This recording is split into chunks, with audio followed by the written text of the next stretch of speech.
ॐ भद्रं नो पिवातयमनः। ॐ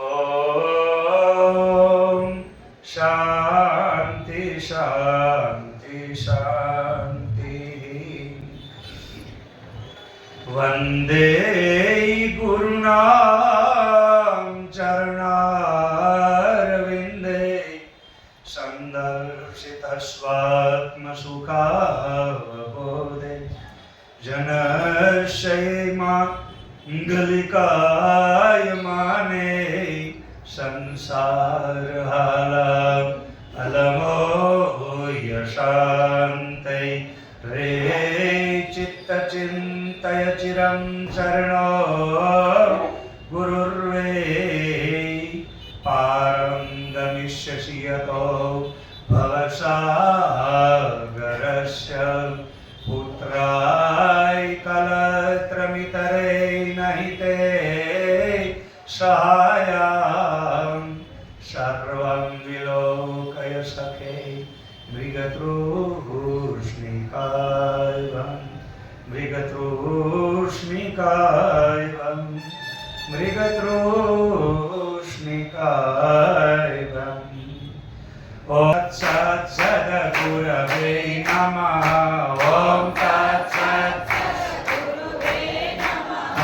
गुरवे नमः सद्गुरवे नमः। बोलो गुरवे नमः सद्गुरवे नमः। माधवानंद सद्गुरवे नमः। माधवानंद सद्गुरवे नमः। ओम तत्सत् सद्गुरवे नमः। ओम तत्सत् सद्गुरवे नमः। चिदानंद सद्गुरवे नमः। चिदानंद सद्गुरवे नमः। माधवानंद सद्गुरवे नमः। माधवानंद सद्गुरवे नमः। ओम तत्सत् सद्गुरवे नमः। ओम तत्सत् सद्गुरवे नमः। अखंडानंद सद्गुरवे नमः। बोलो अखंडानंद सद्गुरवे नमः। शिवोऽहं सागर गुरवे नमः। शिवोऽहं नमः। ओम तत्सत् सद्गुरवे नमः। ओम तत्सत् सद्गुरवे नमः। सद्गुरुदेव। प्रिय सज्जनो, હવે આપણે આજે 5મો દિવસ અને આ બીજા સેશનમાં આપણે ભગવાન કૃષ્ણના ચરિત્રની કથા શ્રવણ કરી રહ્યા છીએ। હવે અહીંયા એક એવો પ્રસંગ આવે છે, દશમ સ્કંદની અંદર આપણે શ્રવણ કરી રહ્યા છીએ। દશમ સ્કંદ એ ભગવાન માટેના એવા સ્વરૂપના વર્ણનની લીલાનું વર્ણન છે। એક પ્રસંગ અહીંયા આપણે એવો રજૂ કરવા જઈએ છીએ કે જેની અંતર્ગત હમણાં આપણે જોઈ ગયા ને કે ભગવાને માટી ખાધી પણ ખાધી નથી। એમ અહીંયા ભગવાન જે કાંઈ લીલા કરે છે ને એમાં તમારી મારી ચામડાની આંખે એ સમજાય એવું નથી। ખાસ ધ્યાન દેજો। એટલે આપણે અહીંયા ચામડાની આંખે જે જોઈએ છે અને આ બધું જે દેખાય છે ને એ ભાષામાં આ દશમ સ્કંદની કથા નથી।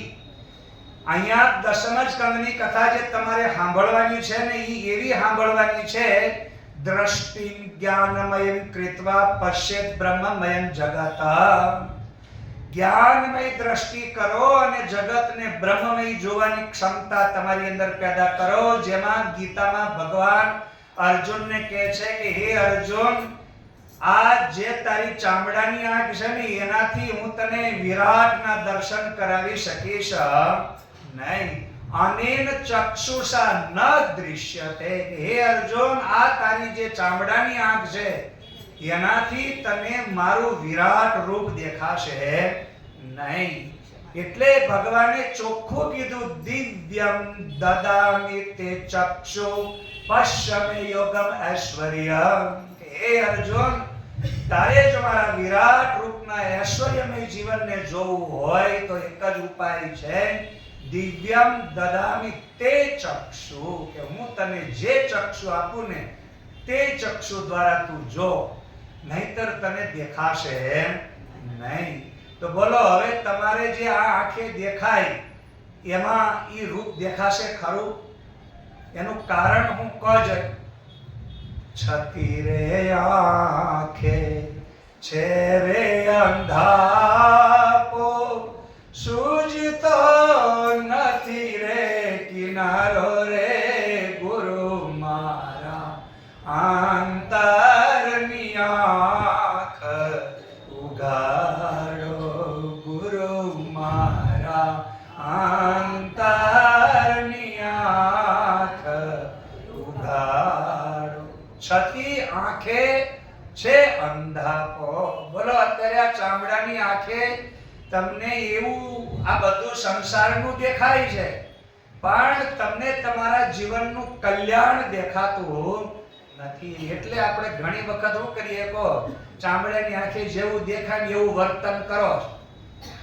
તમને અત્યારે જ્યારે ખૂબ આમ વૈશાખ મહિનાનો તડકો હોય અને તમે ગાડી લઈને રોડ ઉપર જતા હો, તો સામે રોડ ઉપર બીજી ગાડી આવતી હોય ત્યારે એ ગાડીની સામે ભરેલું શું દેખાય તમને કહો?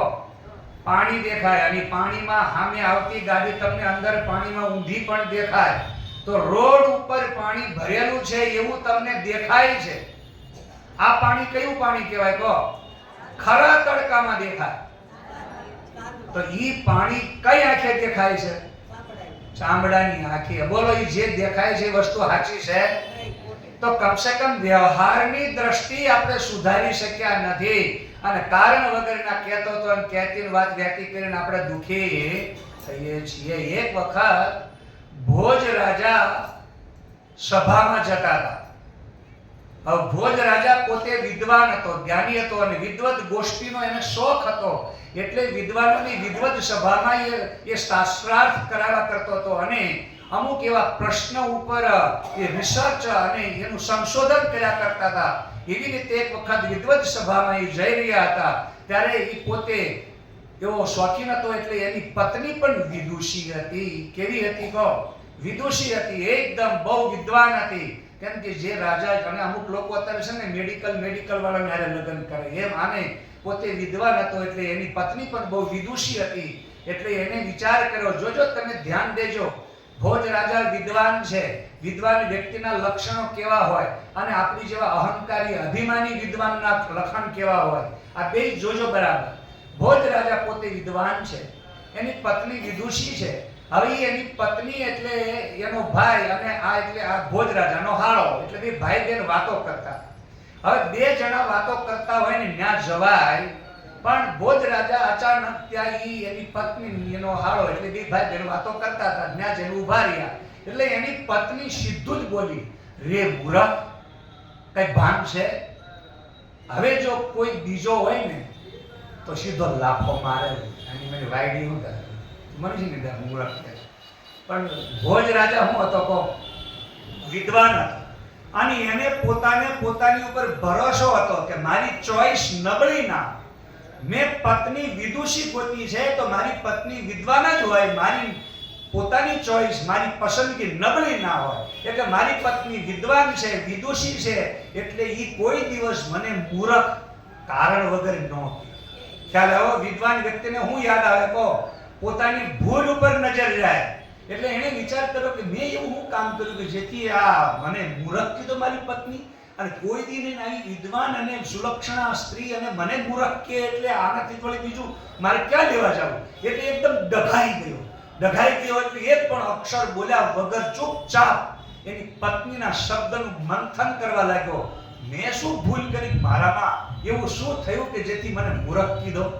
એ જ વખતે ભોજ રાજાએ વિદ્વત સભામાં જઈ અને સીધો એક નવો વિષય લાવીને મૂક્યો. આજ આપણે એક એવા વિષય ઉપર રિસર્ચ કરવાનું છે, એનું લક્ષણ બતાવવાનું કે મૂરખ કોને કહેવાય.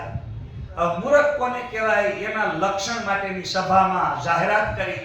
જેની સભામાં જાહેરાત થઈ એટલે બધા વિદ્વાન પંડિતો બધો ખદબદિયા હતા ને, ઈ કે ભેંસનો ભાઈ હોય એને મૂરખ કહેવાય. તો કે એવું નહીં, આને મનમાં એવું થાય મારી પત્નીએ મને મૂરખ કીધો છે, તો હું કઈ ભેંસનો ભાઈ તો નથી. એટલે કે ભાઈ આ લક્ષણ યોગ્ય નથી. બરાબર કોઈ એવું કહેતા કે જાડી બુદ્ધિનો હોય એને મૂર્ખ કહેવાય, તો કે એ બરોબર નથી. એમ કરતા કરતા કરતા એ લક્ષણ બરાબર ક્યાંય આમ જાણ્યું નહીં. એની પત્ની ઉપર એને ભરોસો હતો, મને મૂર્ખ કીધો છે તો મારી અંદર જાડી બુદ્ધિ નથી, હું દેશનો ભાઈ નથી, અને હું એવી કોઈ પણ પ્રકારની મારામાં એવી ગેરસમજ પણ થતી નથી. તો અહીંયા કઈ રીતે મારા હાથી એવું શું થઈ ગયું કે હું મૂર્ખ સાબિત થયો? હવે આવી પરિસ્થિતિમાં બધા પંડિતોના લક્ષણોનું વર્ણન કરતા કરતા કરતા કોઈ જવાબ મળ્યો નહીં. જવાબ ના મળ્યો એટલે હવે રાજા ભોજને ક્રોધ આવ્યો. ક્રોધમાં કહે, હે પંડિતો, તમે બધા શું કરો છો? એક મૂર્ખનું લક્ષણ તમને નથી આવડતું. હું અહીંયા એનું લક્ષણ આજ આપણી વિદ્વત સભામાં, આજ વિદ્વત ગોષ્ઠીની અંદર આપણે આ મૂર્ખનું લક્ષણ બતાવો. મૂર્ખ કોને કહેવાય? છેલ્લે કોઈ જવાબ ના મળ્યો એટલે ત્યાં સભામાં કાલિદાસ હતો. કોણ હતો? કાલિદાસ એક મહાકવિ થઈ ગયો. એ ભોજ રાજાની સભામાં લગભગ આગળની સીટમાં જ બેઠેલો હોય.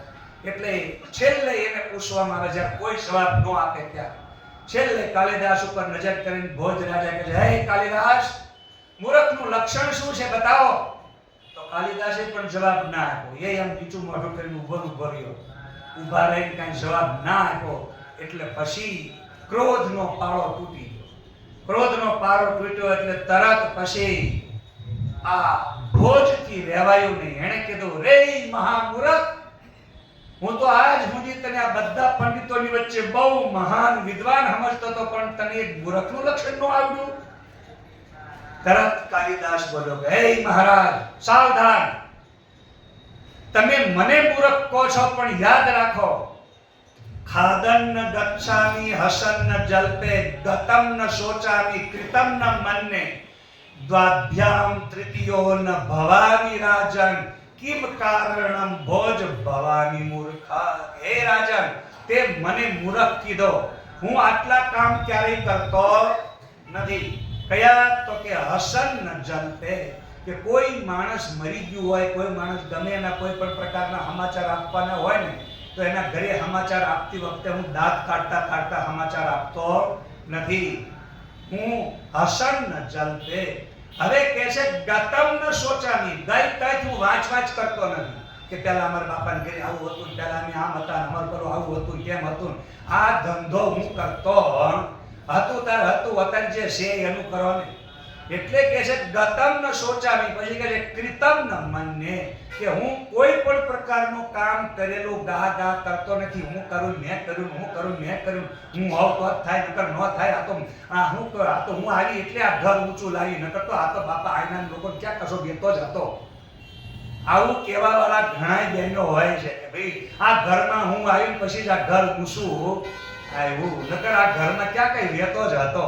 એટલે આવી રીતે કૃતમ ન મન્યે, કોઈ પણ પ્રકારનું કરેલું ગા કરવું નહીં. તો અહીંયા હસન ન જલ્પે, ગતમ ન શોચામી, કૃતમ ન મન્યે. હવે કહે છે દ્વાભ્યામ તૃતીયો ન ભવામિ રાજન, કે હે રાજન, બે જણા વાતો કરતા હોય ને ન્યા હું કોઈ દી ઊભો રહેતો તો કયા કારણથી તું મને મૂર્ખ કહે છો? ભોજ રાજા કહે, ક્ષંગતામ, શાંતિ રાખો, મને જવાબ મળી ગયો. શું કામ? બે જણા વાતો કરતા અંતર આપણે બધાને બહુ ટેવ છે. બે જણો વાતો કરતી હોય ધ્યાન લીધું છે, કાંઈ નહીં, તો અમારી પર્સનલ વાત હતી. તમે જાણતાની દીદી ક્યાં કઈ બદલાઈ જાય, એ વાતે ફેરવી નાખે, બદલી નાખે, પણ તોય આપણી એવી આમ નાકાન વગરની નકટાઈ છે ને કે સીધા જઈને હળો નહીં કહું કોઈ, ક્યાં ના મન પણ નહીં કહું કોઈ. તો આનાથી બીજા મહામૂર્ખ કોઈ હોઈ શકે? કેમ કે બે જણા વાતો કરે ત્યાં જવાય ને, જવું હોય, ઇમરજન્સી હોય ને તો કહેવાય કે તમારું કામ પતક કહેજો, મારું કામ છે, આઘું ઊભું રહેવાય. પણ ત્યાં જવાય તો એને કહે છે દ્વાભ્યામ તૃતીયો ન ભવામિ રાજન, બેની વચ્ચે જવું. તો આ રીતે ખરેખર આપણે બહુ સમજદારી પૂર્વક કામ કરવું જોઈએ. હવે ભગવાન અહીંયા જ્યારે આપણે આ દશમ સ્કંદની કથા શ્રવણ કરી રહ્યા છીએ ત્યારે આ ભાષા બહુ એકદમ વિચિત્ર ભાષા છે, સમાધિ ભાષા છે. એટલે તમને અહીંયા સમજાય છે નહીં, કદાચ સમજાય ને તો ચામડાની આંખે તમે હજી સમજી નથી શકતા. એમાંય તમને પાણી પાણી નથી દેખાતું, બીજું દેખાય છે. અને જ્યાં ખરેખર કાંઈ નથી ત્યાં તમને બધું દેખાય છે, અને જ્યાં બધુંય છે ત્યાં કાંઈ નથી. એટલે ભગવાને માટી ખાધી છતાં પણ એને માટી ખાધી નથી. એવું આ જ્ઞાન અટપટું દસમ સ્કંદમાં છે. એટલે દસમ સ્કંદમાં કથા સાંભળતી વખતે તમારે જ્યારે ગેરસમજ ઊભી થાય તો એ દૂર કરી લેવી. સંશયાત્મા વિનશ્યતિ, સંશયાત્મા એનું પતન થાય છે. જેટલી ભાષા ઊંચી છે ને એટલી તમને નરકમાં નાખવા વાળી પણ છે. એટલું ધ્યાન દેજો. બધું એવું જ હોય, જે જેટલું જ્ઞાન ઊંચું હોય, જેટલી સમજવાના પ્રસંગો, ભગવાનની લીલા બહુ ઊંચી છે, એટલે એની અંદર જો તમે ચામડાની દ્રષ્ટિ સહેજ પણ મિશ્રિત કરી તો તમે આ કથાનો લાભ લઈ શકવાના નથી.